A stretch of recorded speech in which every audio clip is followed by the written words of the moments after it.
Bem-vindos, eu sou Luiz Castelo e neste vídeo resolveremos o exercício número 40 do capítulo 24 do livro-texto Halliday, nona edição. O enunciado do exercício 40 é o seguinte: a barra fina de plástico da figura tem um comprimento L igual a 10 centímetros e uma densidade linear de cargas não uniforme lambda igual a C vezes x, em que C é igual a 49,9 picocoulomb por metro quadrado. Letra A. Com V igual a zero no infinito, determine o potencial elétrico no ponto P2, situado no eixo Y, em Y igual a D igual a 3,56 centímetros. Letra B. Determine a componente do campo elétrico EY no ponto P2. E letra C, porque a componente EX do campo em P2 não pode ser calculada usando o resultado do item A. Gente, é um exercício um pouco mais extenso, mas ele não chega a ser um exercício difícil. A gente já resolveu um exercício parecido com este, que era o exercício 33. Nós temos um vídeo para o exercício 33, se quiserem dar uma olhada. Mas vamos fazer muito parecido o método de solução para o exercício 40.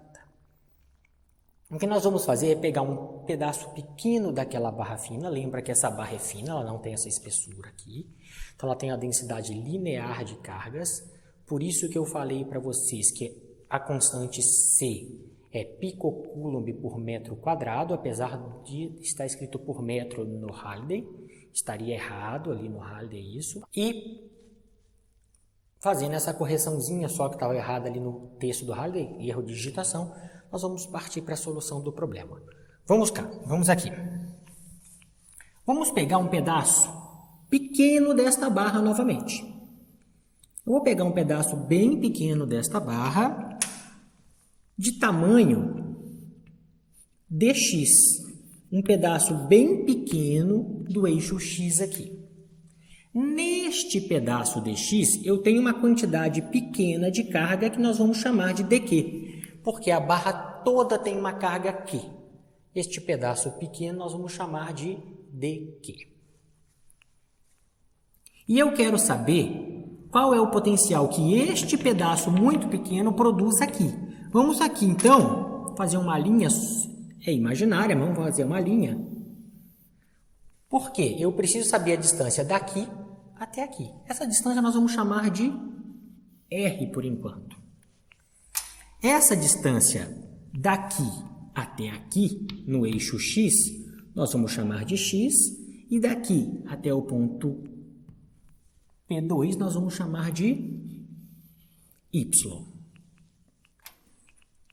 Logo, vocês vão perceber que aqui eu tenho um triângulo retângulo, ó. Triângulo retângulo. E que R ao quadrado vale x ao quadrado mais y ao quadrado pelo teorema de Pitágoras. Nós também sabemos, então, que R vale a raiz quadrada de x ao quadrado mais y ao quadrado. O que nós estamos fazendo até agora é explorar a geometria do meu problema. A partir de agora, a gente sabe que se isso aqui é muito pequeno, vai ser considerado uma carga pontiforme, fazendo um potencial elétrico neste ponto P2. E como é que eu escrevo o potencial de uma carga pontiforme? No nosso caso, como tem muitas cargas pontiformes para formar essa barra, eu estou escolhendo só uma delas. Aqui vai formar, aqui neste ponto, esta carga pontiforme vai formar neste ponto um pouco só do potencial do que a barra toda faria, que nós estamos chamando então esse um pouco do potencial de dV. E dV vai valer 1 sobre 4π epsilon 0 dq sobre R, a distância entre a carga pontiforme e o ponto que eu quero, esse R aqui. E agora a gente resolve a letra A partir daqui. Eu fiz a geometria e a partir daqui eu resolvo a letra A do meu problema. O que que eu preciso para resolver a letra A? Ele me deu a densidade linear de carga.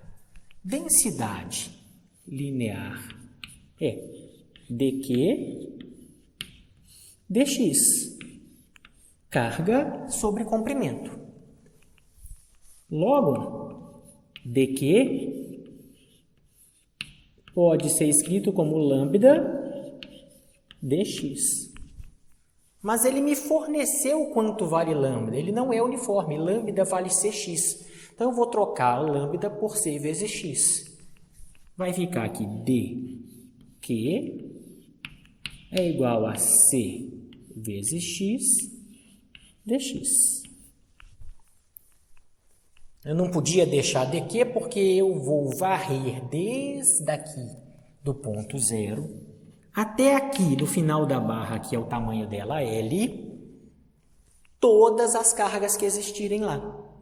Então, para cada posição que a carga se encontra, eu vou ter um valor diferente aqui. Por isso eu não posso deixar dq, eu tenho que escrever dq em termos de x, porque a posição da carga vai influenciar no valor do potencial lá. Sabendo disso, a gente também já sabe quanto vale R, está do lado de cá. A gente vai substituir este dq aqui e este R aqui. Fazendo isto, nós vamos obter aqui que dv é igual a 1 sobre 4π epsilon 0, dq vale cx dx sobre R. R vale a raiz quadrada de x ao quadrado mais y ao quadrado. Eu estou escrevendo raiz quadrada no formato de meio aqui. Gente, eu quero saber dv. Eu quero saber v, eu não quero saber dv. Então, vamos integrar os dois lados. Tudo que for constante do lado de lá, eu já vou deixar fora do símbolo de integral. Vai ficar assim, então. Integral de dv é igual a c é constante, 4π epsilon 0 é constante. Aqui eu vou integrar desde o começo da barra, lá quando o x vale 0, até o final da barra, quando o x vale L. Quem que eu vou integrar? X sobre x ao quadrado mais y ao quadrado, extrair da raiz quadrada disso. Dx. Essa integral todo mundo já sabe que vale v. Vamos resolver esta integral aqui. Para resolver esta integral aqui, eu vou chamar este termo aqui dentro do parêntese de u. Antes de voltar para poder fazer a integral, a resposta da integral em termos do x novamente. Vai ficar esta substituição. U é igual a x ao quadrado mais y ao quadrado. Se eu faço u, eu tenho que saber quanto que é du em função de dx. Então, vamos derivar aquela substituição em termos de x. Vai ficar aqui du dx vale 2x. Porque isso aqui não tem x, vai dar 0. Sabendo disso, eu sei que du é igual a 2x dx. Mas se vocês olharem aqui, a gente tem um x dx, não tem 2x dx. O que eu faço? Faço esse 2 para cá dividindo. Aproveitando aqui, vai ficar assim, ó, meio du é igual a x dx. Então, eu vou substituir este cara aqui, ó, por du dividido por 2. E vou substituir esse cara dentro do parêntese por u. Vamos reescrever isso aqui agora na linha de baixo. Vai ficar assim. Integral de dv é v igual a constante c sobre 4 π epsilon 0. Enquanto eu estiver resolvendo em u, eu vou deixar sem os limites de integração, vou fazer indefinido e depois, quando eu voltar para a substituição de x, eu uso os limites de integração aqui. X dx vale meio du, mas meio é constante. Eu vou deixar o meio fora da integral. Meio du. Meio du. Era o meu x dx, olha lá. E este cara aqui vale u elevado a meio. Eu tenho que resolver essa integral que é bem simples e mais simples ainda se vocês passarem o elevado a meio para o lado de cima. Eu vou fazer isso para a gente fazer bem devagar. Se precisar, a gente apaga o quadro e continua o exercício. Vai ficar aqui v é igual a c sobre... Se quiserem fazer essa multiplicação, pode. Eu vou deixar ela aqui por enquanto, tá? O 2 pelo 4, se quiser fazer, pode. Mas por enquanto eu vou deixar 4π epsilon 0 metade da integral. Passando para cima, eu só tenho que trocar o sinal do expoente. U elevado a menos meio du.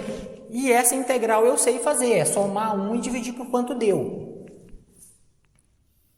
V é igual a C sobre 4π epsilon 0, deixando meio, este cara vai fornecer a seguinte resposta. U elevado a meio dividido por meio. Soma 1 e divide por quanto que dá. Agora vocês vão descobrir por que eu deixei o 2 aqui, ó. Posso fazer o corte ali. Porque 2 dividido por 2 vai dar 1. Vamos reescrever em função de u ainda.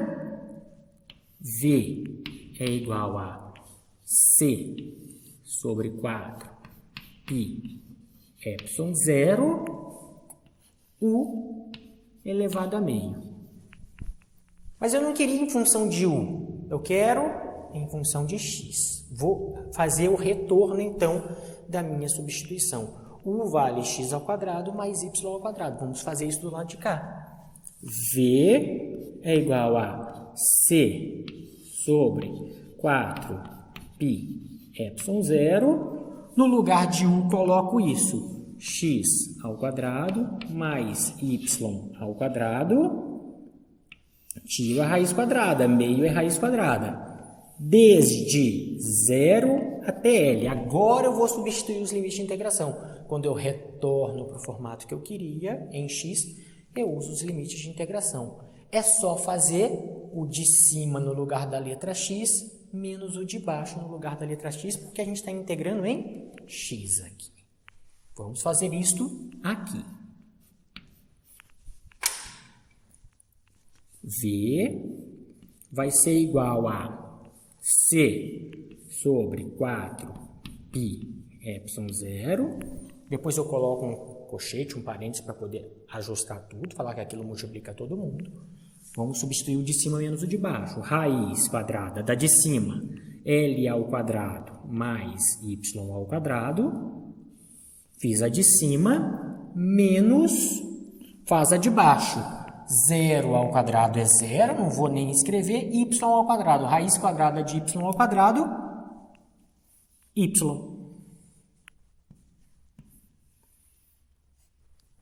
Tá aqui.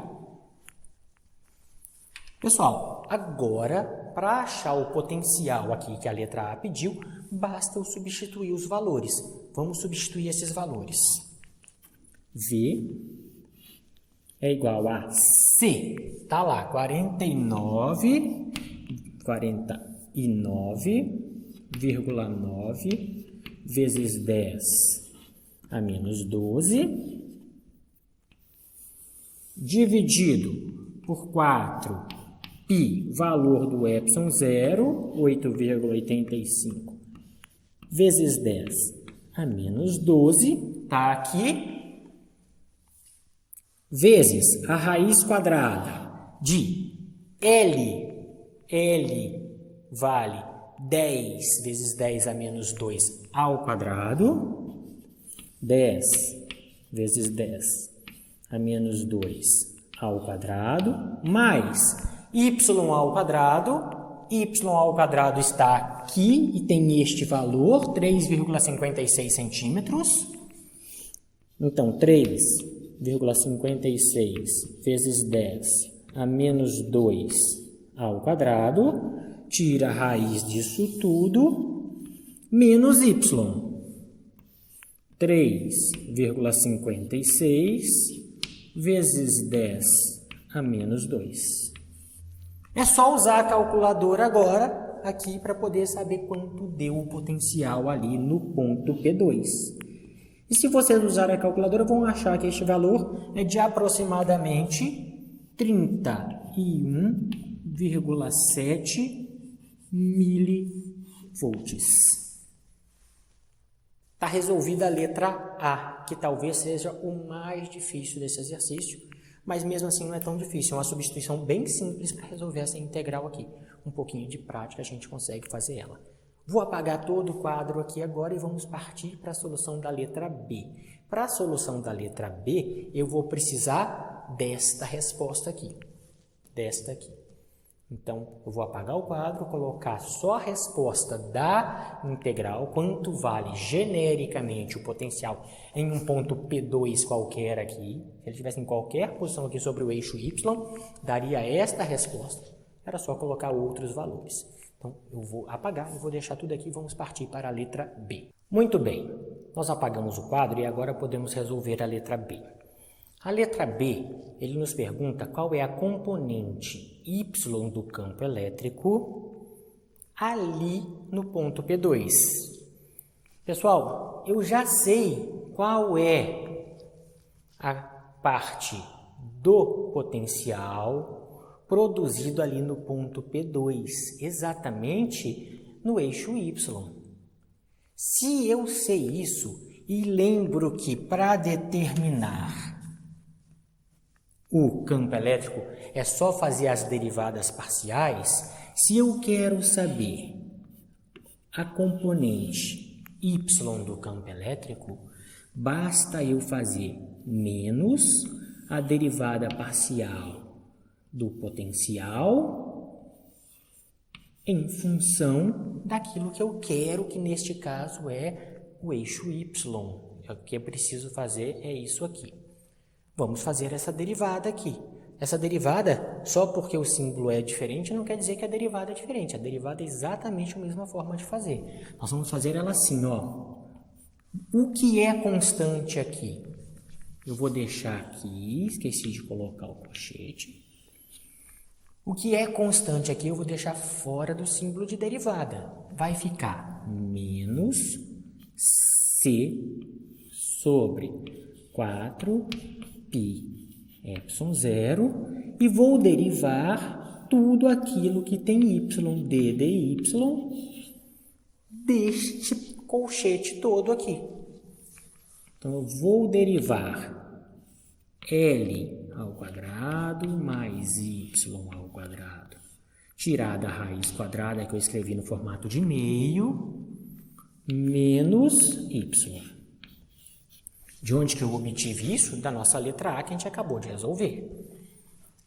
Esta derivada aqui é bem fácil. Derivada, lembra que a derivada da soma é a soma das derivadas. Então, se eu fizer o segundo termo, vai dar menos 1. Se eu fizer o primeiro termo, eu vou fazer uma regrinha da cadeia para poder resolver ele aqui. Vamos começar. E y vale menos C sobre 4π epsilon 0. Vamos derivar isso aqui com a regra da cadeia. Deriva fora vezes deriva dentro. Derivando fora vai ficar metade, depois eu coloco o colchete aqui, metade de L ao quadrado mais Y ao quadrado, tira 1 lá em cima, menos meio, vezes a derivada de quem estava aqui dentro. Só que a derivada em função de y. Esse então vai dar 0, porque não tem y, e esse aqui vai dar 2y. 2y. Derivei o primeiro termo, menos derivo o segundo termo. dy, dy. Vai ficar 1. Tá aqui. Olha, vamos colocar o colchete para ficar bem organizado. Posso cortar este 2 com este 2, e isso aqui eu posso jogar para o lado de baixo da fração. Só que como aqui tem um termo negativo, eu vou alterar a ordem dentro do colchete, porque vou multiplicar todo mundo por menos 1, vai ficar menos e mais. Eu vou escrever nesse formato. Y, então vai ser igual a C sobre 4π ε0, que multiplica 1 positivo, negativo agora, menos y sobre, vamos escrever isso aqui mais direitinho, é exatamente isso, vamos escrever ele mais direitinho, menos y sobre essa raiz quadrada aqui, raiz quadrada de L ao quadrado mais y ao quadrado. Este é o campo elétrico produzido aqui, neste ponto. Basta que eu substitua valores agora e a gente vai achar o que ele pergunta na letra B. Quanto vale o campo elétrico para aqueles valores dados? Aqui está genérico, para qualquer valor. E y é igual a... Vamos substituir os valores. 49,9 vezes 10 a menos 12, está aqui. 4π, valor do ε0, está aqui, que multiplica 1 menos, aqui, vamos botar a barra de fração, raiz quadrada de L ao quadrado, 10 vezes 10 a menos 2 ao quadrado,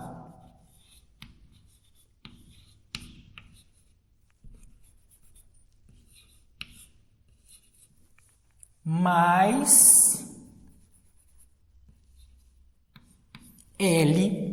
mais y ao quadrado. O y meu vale 3,56 centímetros. 3,56 vezes 10 a menos 2 ao quadrado. Está aqui também. Tirei a raiz quadrada disso tudo. Em cima, y. 3,56 vezes 10 a menos 2. Se colocarem todos esses números na calculadora, nós vamos achar como resposta que o campo elétrico, a componente y do campo elétrico lá em P2 é de aproximadamente 0,298 Newton por Coulomb, ou volt por metro, que é a mesma coisa. E assim a letra B está resolvida. A letra C é só teoria, a gente não precisa escrever nada para resolver ela.